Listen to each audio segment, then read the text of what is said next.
রাষ্ট্রের কর্তৃত্বের জায়গা যেখানে যেখানে সংবিধানের সমস্ত ক্ষমতা যে প্রধানমন্ত্রীর হাতে দেওয়া হয়েছে, যার এক কথা তার বক্তব্যে তার আঙ্গুল হেলনে সব কিছু চলে, লুট চলে, লুণ্ঠন চলে, সমস্ত কিছু চলে, সেই জায়গায় যদি পরিবর্তন ঘটানো না যায়, সেখানে যদি ক্ষমতার লাগাম টেনে ধরা না যায়, তাহলে আপনার আমার যে আন্দোলনের কথাগুলো বলছি, এই আন্দোলনের কোথাও কোনো ফলদায়ক জায়গা তৈরি হবে না।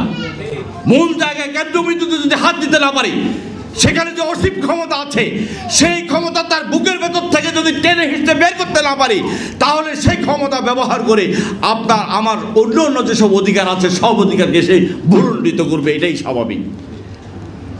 তাই আপনাদের দাবির সাথে সহমত পোষণ করার সাথে সাথে এই দাবি দুর্বন্ধের আহ্বান করছি, আসুন আজকের সংকটের মূল জায়গা, আজকের সংবিধানের ভেতরে এই একছত্র ক্ষমতার কর্তৃত্ব যেখানে নিহত আছে, যেখানে এক ব্যক্তির কথাই শেষ কথা, এক ব্যক্তির ইচ্ছাই শেষ কথা, সেই এক ব্যক্তির ইচ্ছাকে আজকে আমরা কাটেল কিভাবে করব, সেখানে বহুজনের ইচ্ছা কিভাবে আমরা ধারণ করব, সেই জায়গার সেই বন্দোবস্ত তৈরি করি।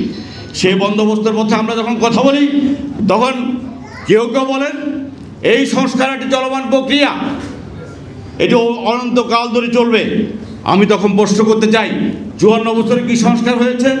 চলমান প্রক্রিয়া হওয়ার মধ্য দিয়ে প্রতিদিন সংস্কার হওয়ার কথা। সংস্কার পরই রাষ্ট্রের মৌলিক কাঠামোর পরিবর্তন, একটি সংস্কার হয়নি। আর সংস্কার এমন একটা ব্যবস্থা, এমন একটা চেতনা, তার জন্য রক্ত দিতে হয়, আত্মহত্যা দিতে হয়, গুলি খেতে হয়, লড়াই করতে হয়, সংগ্রাম করতে হয়, এর মধ্য দিয়ে পুরো জাতি জাগ্রত হয়, এবং জাগ্রত হওয়ার মধ্য দিয়ে রাষ্ট্রের পরিবর্তনের দাবিটা উত্থাপিত হয়। শুধু শুধু সংস্কারের দাবি সমাজে আসে না, শুধু শুধু সংস্কারের কথা সমাজে আসে না। তাই আজকের এই সম্ভাবনার জায়গাটাকে আমরা যদি কাজে লাগাতে চাই, বাহিনীগুলোকে ব্যবহার করি, বাংলাদেশের মানুষে একদম তলানিতে ঠেকে দিয়েছে বন্ধুরা। তাই আজকে যখন 5ই আগস্টের পরে রাষ্ট্র সংস্কারের দাবি উঠেছিল, তার আগে আমরা রাজনৈতিক দলগুলো বলেছিলাম ফ্যাসিস্ট এবং ফ্যাসিবাদী ব্যবস্থাকে আমরা বদলাবো। সেই দাবির মুখে জুলাই গণ অভ্যুত্থানের ছাত্র জনতা এই দাবিকে আরো জোরালো করলো, পুরো জাতি আশাবাদী হয়ে উঠলো। এইবার বোধ হয় বাংলাদেশটা বদলে যাবে, নতুন বাংলাদেশ তৈরি হবে, সেই স্বপ্নে বিভোর আমি, আপনি, আমরা সকলেই। কিন্তু দুর্ভাগ্য হলো বাংলাদেশের রাজনীতি পিছিয়ে দেওয়া রাজনীতি।